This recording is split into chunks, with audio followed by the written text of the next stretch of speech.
5장 36절에서 39절입니다. 누가복음 5장 36절에서 39절.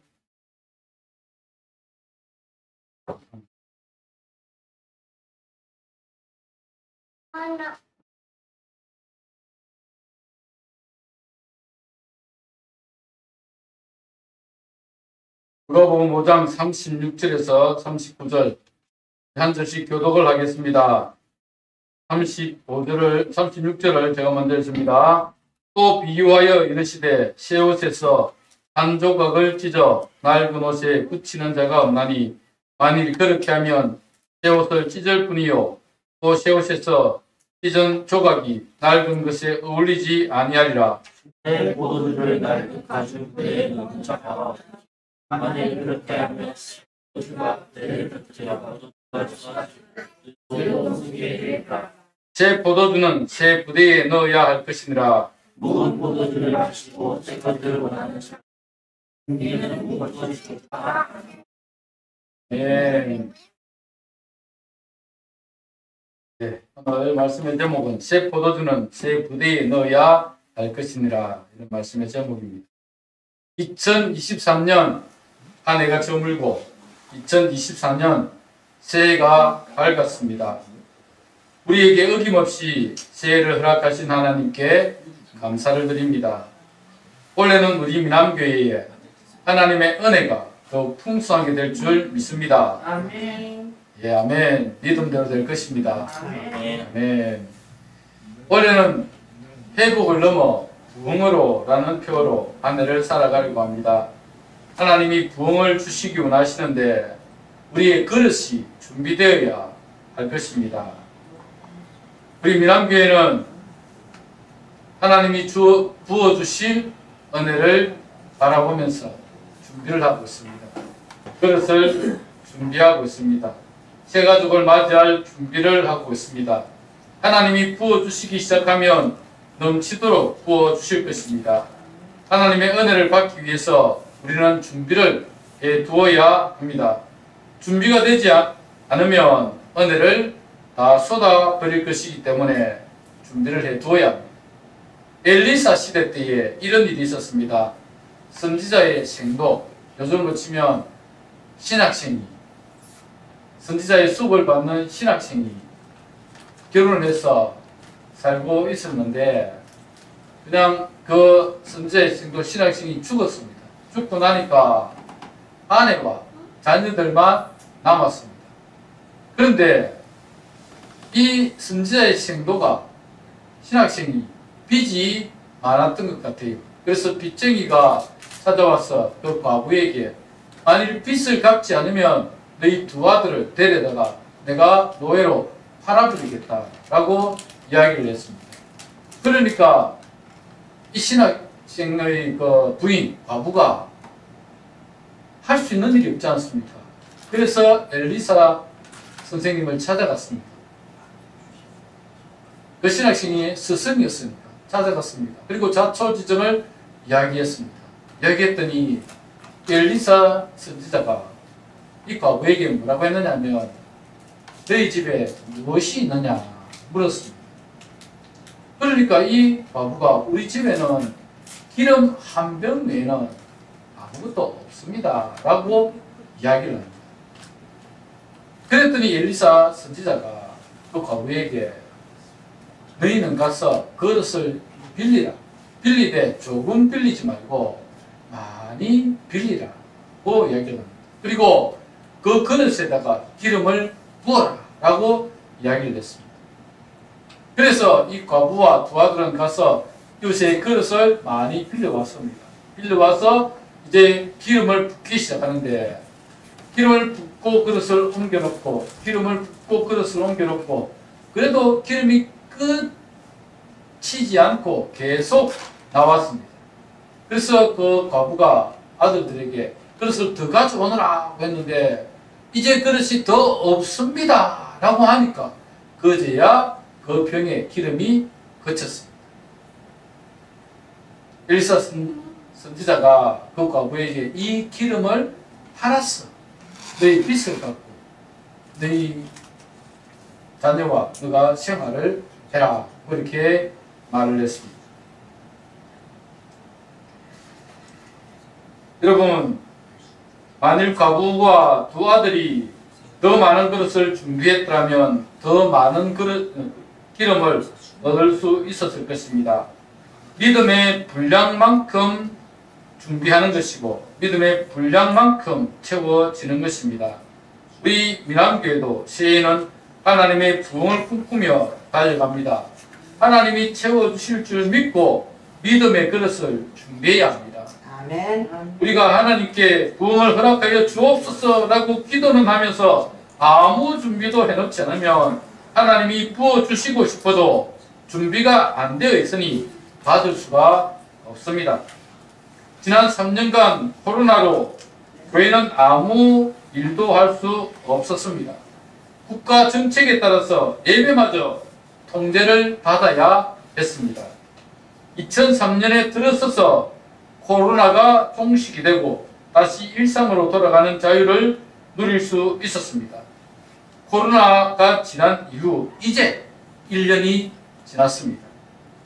지난해는 코로나 이후 다시 일상으로 돌아가는 준비를 하는 단계였고 이제 우리는 완전히 일상으로 돌아와서 자유를 누리게 되었습니다. 지금부터가 시작인 것 같습니다. 지금부터 우리가 어떻게 준비하고 어떻게 달려가는지에 따라서 교회는 달라질 수밖에 없을 것입니다. 아멘. 우리 미남교회는 미래를 남보다 앞서 준비하는 교회입니다. 미래를 위해 준비해야 합니다. 하나님이 부어주실 은혜를 받기 위해서 우리의 그릇을 준비해야 합니다. 어떻게 준비해야 될까요? 새 포도주는 새 부대에 넣을 준비를 해야 합니다. 미래를 준비하기 위해서 우리는 새 포도주를 새 부대에 넣어야 한다라는 것입니다. 새 포도주를 낡은 부대에 넣으면 어떻게 될까요? 그렇죠. 터지죠. 오늘 본문 37절에 보면 이렇게 말씀합니다. 새 포도주를 낡은 가죽 부대에 넣는 자가 없나니 만일 그렇게 하면 새 포도주가 부대를 터뜨려 포도주가 쏟아지고 부대도 못쓰게 되리라. 낡은 부대는 새 포도주를 수용할 수가 없습니다. 부대가 이미 낡았기 때문에 새 포도주를 담아두면 그 부대가 견딜 수가 없는 겁니다. 새 포도주는 새 부대에 넣어야 보존할 수 있습니다. 그렇다면 새 부대와 낡은 부대는 무엇을 말하는 것일까요? 새 포도주는 무엇일까요? 오늘 본문의 배경을 여러분 살펴봐야 그 내용을 알 수 있습니다. 오늘 본문 누가복음 5장은 예수님이 제자들을 부르시는 장면들이 등장합니다. 그 중에 27절 이하는 레위라고 하는 세리 마태를 부르시는 장면이 등장합니다. 이 세리 마태가 세관에 앉아 있었습니다. 예수님께서 그곳을 지나시다가 그 마태 레위를 보시고 이렇게 말씀하셨습니다. 나를 따르라. 그러니 레위가 모든 것을 버리고 일어나 예수님을 따랐다라고 성경이 말씀하고 있습니다. 레위는 예수님의 제자가 되는 것이 너무 기뻐서 예수님을 자기 집에 초대했습니다. 예수님만 초대한 것이 아니겠죠? 예수님을 따라다니던 제자들과 또 이웃 주민들을 초대했는데 거기에 모인 사람들이 어떤 사람들이었느냐? 예수님, 제자들, 그리고 세리들, 죄인들이 그 자리에 참여해서 그 잔치에서 함께 먹고 마셨다는 것입니다. 그런데 그것을 보고 바리새인들과 서기관들은 비난합니다. 오늘 보면 30절에 보면 이렇게 기록되어 있습니다. 바리새인과 그들의 서기관들이 그 제자들을 비방하여 이르되 너희가 어찌하여 세리와 죄인들과 함께 먹고 마시느냐. 바리새인들과 서기관들은 자신들이 어렵다고 생각했습니다. 그들은 세리들과 죄인들과는 급이 다른 사람들이라고 생각했습니다. 그래서 그들과 어울리는 것 자체를 용납할 수가 없었습니다. 어찌 보면 유대주의의 대표적인 모습이다라고 할 수 있습니다. 그들에게는 선민 사상이 있었습니다. 선민. 무슨 말입니까?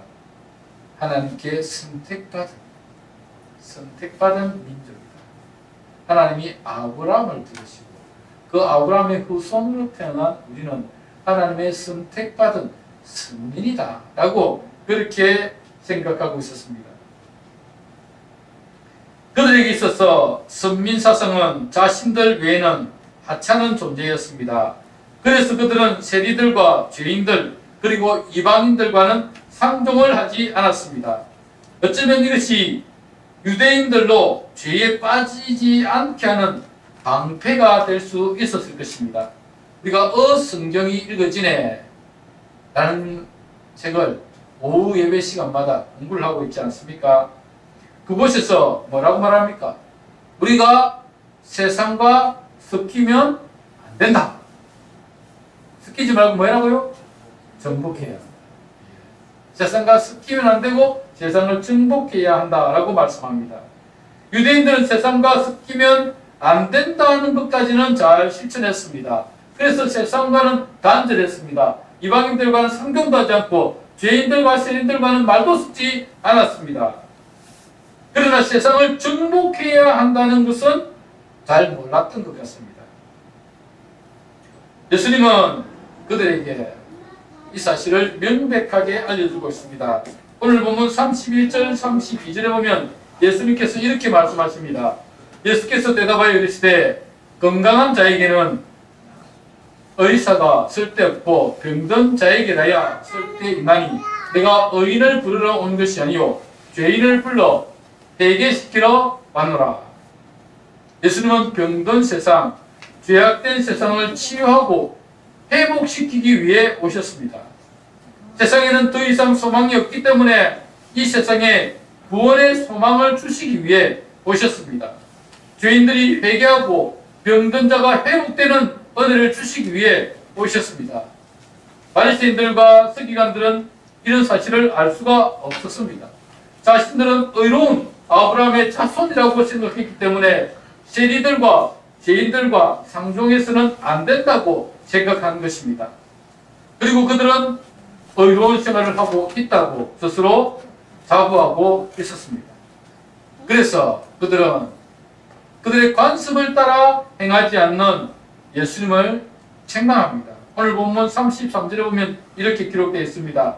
그들이 예수께 말하되 요한의 제자는 자주 금식하며 기도하고 바리새인의 제자들도 또한 그리하되 당신의 제자들은 먹고 마시나이다. 그들은 금욕적인 생활을 통해서 자신들을 통제하고 그것을 통해 말씀에 순종하려고 했습니다.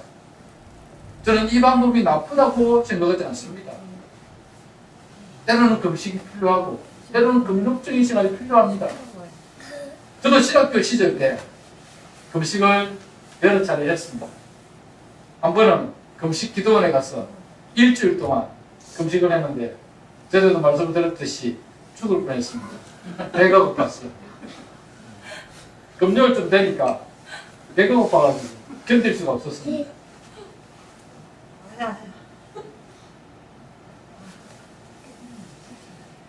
그러나 그런 금욕적인 생활을 통하여서 세상과 단절하는 것도 우리의 경건 생활에 도움이 될 수 있습니다. 그래서 중세 시대에는 수도원이 그렇게 많이 생겨났습니다. 수도원에 들어가면 철저하게 세상과 단절하고 자신을 통제하고 단순 노동, 농사짓기나 이런 것들을 통해서 그들의 삶을 단순화시킵니다.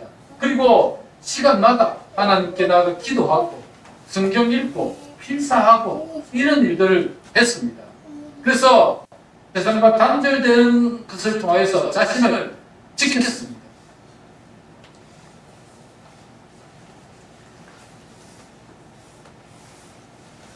이 바리새인들과 서기관들도 비슷하다고 생각합니다.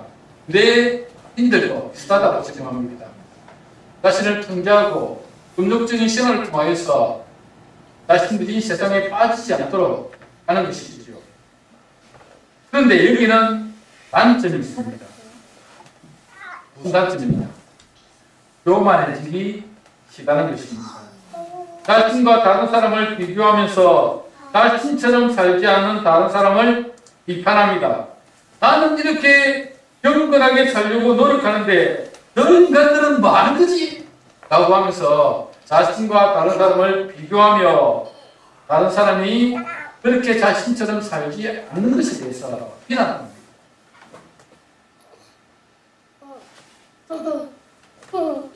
금식과 금욕은 내가 하나님 앞에서 바로 서기 위한 것이지 나와 다른 사람을 비교하여 다른 사람을 비난하기 위한 것이 아닙니다. 내가 하나님 앞에서 바로 서기 위한 것이라면 얼마든지 금식도 하고 금욕도 하십시오. 기도원에 가서 기도도 하고 자신의 삶을 단순화시켜서 성경을 읽고 묵상하는 시간을 많이 가지시기 바랍니다. 그것이 여러분의 경건에 큰 도움이 될 것입니다. 그런데 오늘 본문에 등장하는 바리새인들과 서기관들은 자신들과 예수님의 제자들을 비교하면서 자신들은 금식하고 피가 없는데 예수님의 제자들은 먹고 마신다고 비난을 하고 있습니다. 그때 예수님께서 뭐라고 말씀하십니까? 34절, 35절입니다. 한번 같이 읽을까요? 시작! 예수께서 그들에게 이르시되 본인 집 손님들이 신랑과 함께 있을 때에 너희가 그 손님으로 금식하게 할 수 있느냐? 그러나 그날에 이르러 그들이 신랑을 빼앗기리니 그날에는 금식할 것이니라. 예수님은 지금은 금식할 시기가 아니라고 말씀합니다. 본인 집에서 신랑과 함께 즐거워하며 파티를 즐겨야 할 시간에 금식을 하고 있는 것은 그 파티를 망치는 일입니다. 그러나 신랑이 빼앗길 날이 올 것인데 그때에는 금식해야 한다라고 말씀하고 있습니다. 그러면서 두 가지 비유를 설명합니다. 첫째는 제 옷에서 한 조각을 찢어서 낡은 옷에 붙이는 데가 없다라고 말씀합니다. 만약에 제 옷에서 한 조각을 떼어서 낡은 옷에 붙인다면 제 옷도 찢어져서 못 쓰게 될 것이고 낡은 옷도 거기에 붙여봤자 그게 무슨 의미가 있습니까? 아무 소용이 없다는 것입니다. 두 번째는 제 포도주를 낡은 가죽 부대에 넣는 자가 없다라고 말씀합니다. 제 포도주를 낡은 가죽 부대에 넣으면 어떻게 된다고요? 꺼진다. 그렇죠? 꺼집니다. 제 포도주를 낡은 부대에 넣으면 이 포도주가 그냥 가죽 이틀에 넣어놓는 게 아니죠. 제가 1년 이상 묵혀둬야 돼요. 포도주는 묵혀둬야 돼요. 그러면 그 낡은 포도주는 꺼져버리게 될 것입니다. 이 두 가지 비유는 하의 내용을 담고 있습니다. 보십니까? 38절에 말씀하고 있는 대로 새 포도주는 새 부대에 넣어야 한다라는 말씀입니다. 새 포도주는 새 부대에 넣어야 한다. 그렇다면 새 포도주는 무엇입니까? 새 포도주는 새 언약입니다. 새 포도주는 새 언약입니다. 구약의 율법이 아니라 새 언약으로 오신 예수 그리스도입니다. 구약의 낡은 율법으로는 우리가 구원에 이를 수 없습니다. 사도 바울이 로마서에서 그렇게 강조했던 것이 바로 이 말씀입니다. 로마서 3장 20절에서 22절을 제가 읽어드리겠습니다. 그러므로 율법의 행위로 그의 앞에 의롭다 하심을 얻을 육체가 없나니 율법으로는 죄를 깨달음이라. 이제는 율법 외에 하나님의 한 의가 나타났으니 율법과 선지자들에게 증거를 받은 것이라. 곧 예수 그리스도를 믿음으로 말미암아 모든 믿는 자에게 미치는 하나님의 의니 차별이 없느니라. 인간이 율법으로는 구원에 이를 수 없기 때문에 하나님은 율법이 아닌 다른 한 법을 주셨습니다. 무슨 법이죠? 곧 예수 그리스도를 믿음으로 말미암는 믿음의 법입니다. 우리는 예수 그리스도를 믿음으로 영접하여 죄 사함 받고 구원에 이를 수 있습니다. 이것을 우리는 새 언약이다라고 부릅니다. 히브리서 8장은 새 언약을 잘 설명하고 있습니다. 이브리서 8장을 다 읽을 수 없고 몇 절만 읽어드리겠습니다. 이브리서 8장 7절 8절에 보시면 이렇게 기록되어 있습니다. 저 첫 언약이 무흠하였더라면 둘째 것은 요구할 일이 없었으려니와 그들의 잘못을 지적하여 말씀하시되 주께서 이르시되 볼지어다 날이 이르리니 내가 이스라엘 집과 유다 집과 더불어 새 언약을 맺으리라. 첫 언약이 뭡니까? 율법입니다. 첫 언약이 무흠하였더라면, 흠이 없었더라면 둘째 것이 필요가 없었을 것이다. 그렇게 말씀합니다. 그런데 첫 언약이 무흠하지 않았다. 즉 인간으로서는 그 언약을 이룰 수가 없었다는 것입니다. 그래서 새로운 언약, 예수 그리스도를 보내신 것입니다. 13절도 읽어드리겠습니다. 새 언약이라 말씀하셨음에 첫 것은 날 가지게 하신 것이니 날 가지고 취하는 것은 없어져 가는 것이니라. 그것을 새 언약이라 불렀다라고 말씀합니다. 첫 언약은 율법, 둘째 언약은 바로 새 언약으로 오신 예수 그리스도, 그분을 통해 주시는 은혜의 언약입니다. 첫 언약처럼 인간이 전혀 죄를 짓지 말아야 구원에 이르는 것이 아니라 죄를 지었지만 진심으로 예수 그리스도를 믿고 마음으로 영접하면 예수 그리스도의 보배로운 피가 우리를 깨끗하게 하실 것이고 예수의 피로 깨끗하게 된 우리는 성령으로 거듭나 새로운 피조물이 되는 것입니다. 그래서 우리는 죄 없는 의인이 아니라 회개하여 죄 사함 받은 의인이 되는 것입니다. 우리는 죄 없는 의인이 아니라 죄 사함 받은 의인입니다. 죄가 있었지만 우리 모두는 죄인이지만 예수 그리스도의 보배로운 피로 죄 사함 받은 의인입니다. 그분을 믿음으로 영접하여 은혜로 구원을 얻었습니다. 이것을 우리는 새 언약이라고 말씀하는 것입니다. 오늘 본문에서 말씀하신 새 포도주는 바로 예수 그리스도를 말씀하는 것입니다. 새 부대는 유대인들이 지키던 전통이 아닌 예수 그리스도를 통한 새로운 방법을 말하는 것입니다. 유대인의 전통, 즉 구약에서 내려오던 그 전통은 옛날 부대입니다. 그 옛날 부대에 새 포도주를 담을 수 없다는 것입니다. 그래서 새로운 방법이 필요했습니다. 예수님은 의인을 부르러 오신 것이 아닙니다. 죄인을 불러 회개시키러 오셨습니다. 죄인이 회개하여 구원에 이를 수 있는 유일한 방법은 신랑이신 예수님과 동행하는 것입니다. 신랑이신 예수님을 믿음으로 영접하여 마음속에 모시고 살아가는 것, 이것이 바로 주님과 동행하는 삶입니다. 그분과 동행하며 그분의 말씀에 순종하고 그분의 뜻을 따라 살아가는 것, 이것이 제 언약 안에 살아가는 사람의 모습입니다. 신랑이신 예수님과 동행하면 우리가 힘써 금식하며 금욕하려고 하지 않아도 됩니다. 우리 인간이 힘으로 경건에 이르고 어렵게 살려고 노력하니까 자꾸 실패합니다. 여러분, 우리가 아무리 경건하게 살려고 금욕하려고 노력해도 제 유혹을 이길 수가 없어요. 절대 못 이깁니다. 저도 금식 기도원에 가서 일주일 동안 금식하고 돌아오지만 돌아가면서 벌써 유혹이 옵니다. 저 맛있는 거 배고파 죽겠는데 저 먹어야 되겠는데 벌써 유혹이 찾아옵니다. 우리 인간의 인물로서는 제 유혹을 이길 수가 없습니다.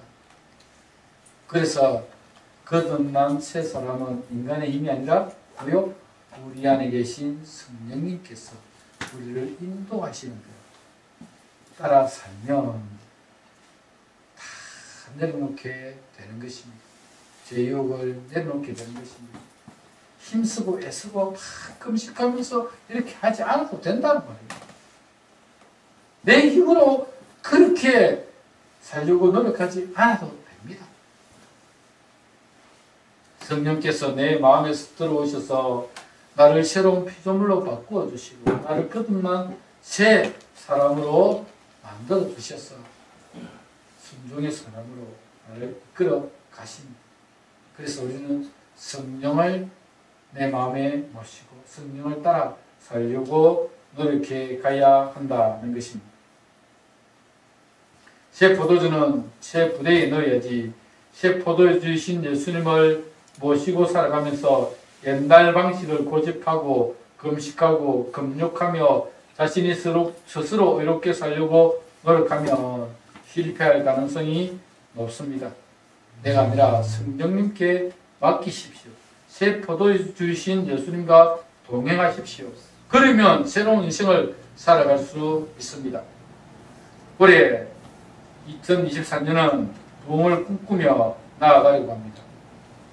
여러분, 부흥은